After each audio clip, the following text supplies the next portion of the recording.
Ito yung lagi kong sinasabi sa mga buyer. Pag wala naman ako nakitang issue ron sa mismong nagbebenta, hindi ko naman natatawaran ng sagad. So, yun mga bossing. Sige, dandel natin. 57, 44. Ayan.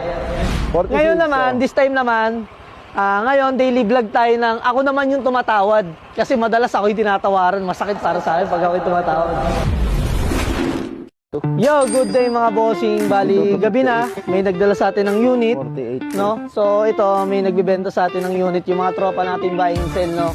So, ako, mas gusto kong kumukuha talaga sa mga tropang buy and sell kasi may assurance ako, no? So, may hahabulin din ako once sa magkaroon ng problema. Parang first owner yun pagdating sa akin, pagka tropang buy and sell.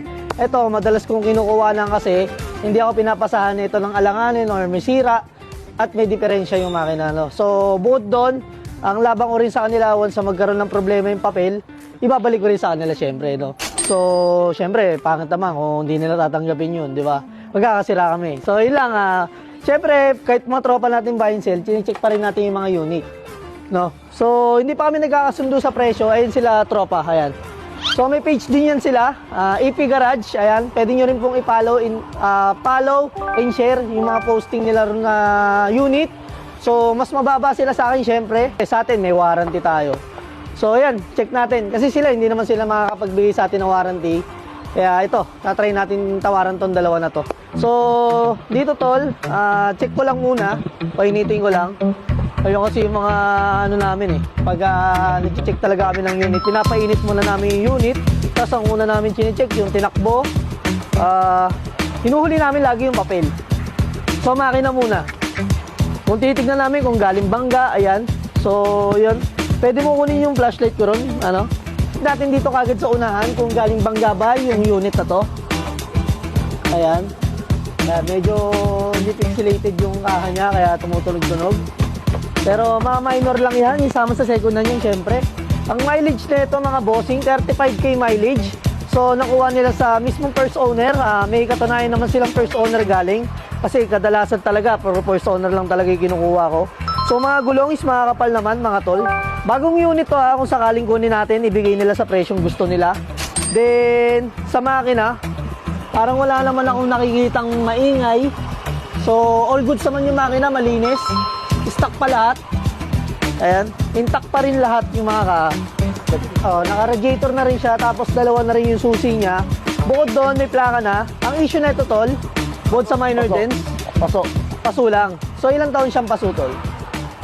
2 years. 2 years, no? So, yun, paso. Siyempre, ibabawas din sa akin yan, tol. May bibigay nyo. Magkano yung presyo niya rito, tol? 58. 58. Ano yun, direct? Sabi ni Aaron, 48. 48. Tapos asking price nyo. So, yan. Direct day 58 Hindi mo mapakitain. 48. Then, 48. Tol, okay lang ba tumawad ako? Kasi paso Pero sa unit, goods naman ako. Ano ulit model nito, tol? Ayan, 2020. So, papainitin ko lang, tol. Chitik ko lang. Baka mamaya kasi may lumabas na sakit. So, 2020 model, paso ng 2 taon, no? Ang penalty kasi 150, 150, 300 din. So, kung paparehistro ng mga kabili to, siguro mga 2,000. Last price mo rito, tol? 48 na talaga to. 48? Di ba kaya ng 40? Hindi kaya ito. Para kahit papano yung makabili, hindi rin masyadong malaki. Magkano ba dampot nyo? 46 tol. Sa bagay, walang umabot na, walang umami na ano Ang bilis na ito, 46 na, hindi mo ako tumatawad Binabawal na ng 40. 46, Ngayon naman, this time naman, ngayon, daily vlog tayo ng ako naman yung tumatawad. Kasi madalas ako yung tinatawaran, masakit para sa akin pag ako yung tumatawad.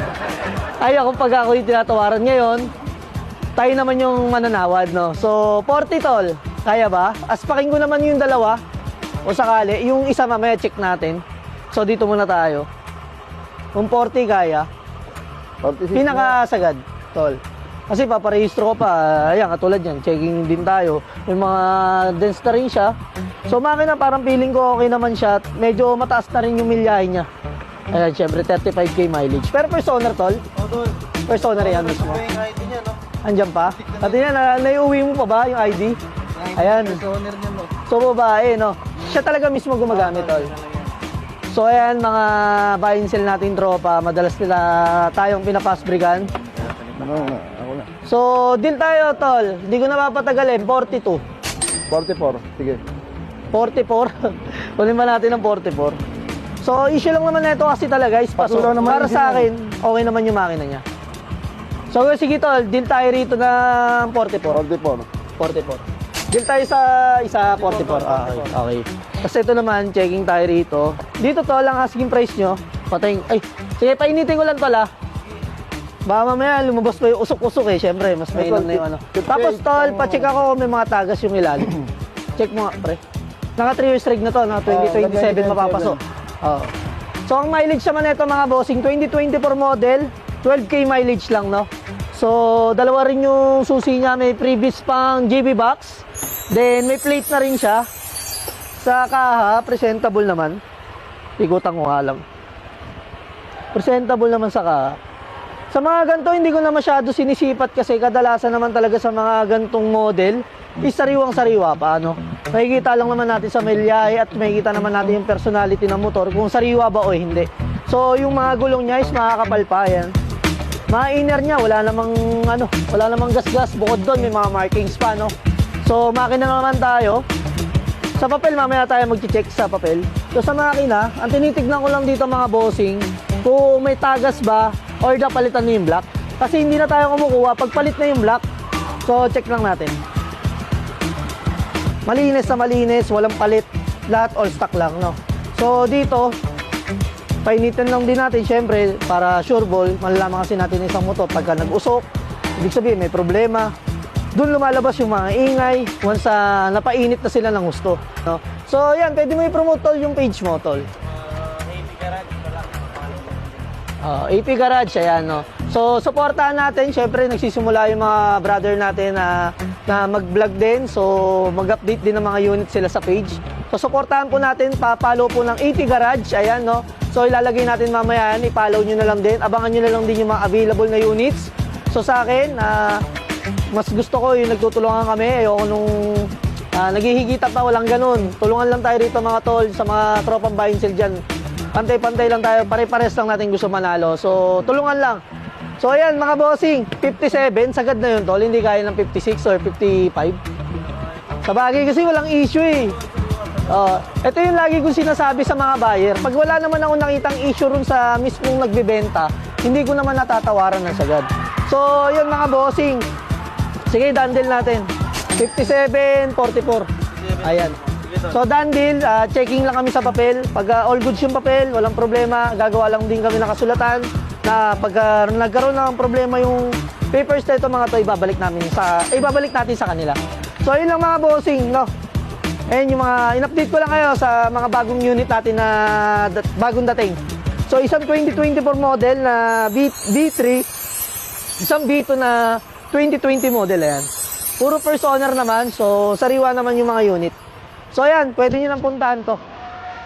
I-upload natin ng video bukas ng umaga, pero siguro mga hapon pwede na. Available na to ulit. Kasi wala naman tayo papagawa na.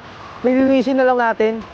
So yun lang, check natin yung papers tsaka yung engine number, tsaka chassis number, tsaka yung papers, no? Kung legit. Let's go.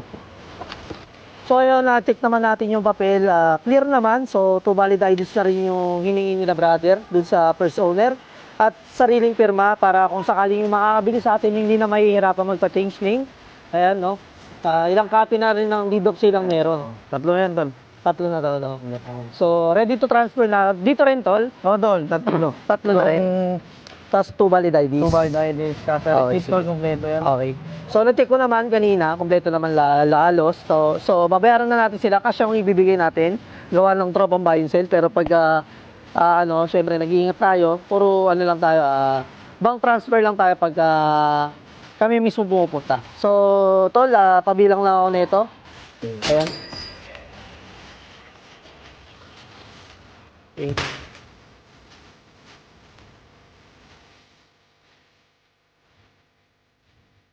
Dagdag tayo ng 3,000 gawa ng goods yung binigay nila sa ating unit, no?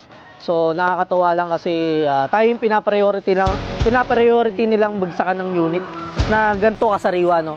So, tayo, nagbibigay din tayo ng bonus, hindi lang sa mga nakakabili sa atin, kumbaga, sa mga nagbibenta rin sa atin, no? So, syempre, kitang barya lang sila dyan, kitang 1.5, 2.5, no? So, syempre, nakikipagsapalaran sila sa hirap ng buhay, ganun talaga, no? So, ayan. So, follow na lang din natin yung page nila, AP Garage. Ayan, pasuportahan na lang po. Pa-follow na lang po, yan, AP Garage. I-type nyo lang po, letter A, letter P, then Garage. Ayan, no? Nakikita nyo na rin po ako ron at nakapost ako lagi ron. So, yun lang mga bossing. Good day sa atin lahat. Done deal.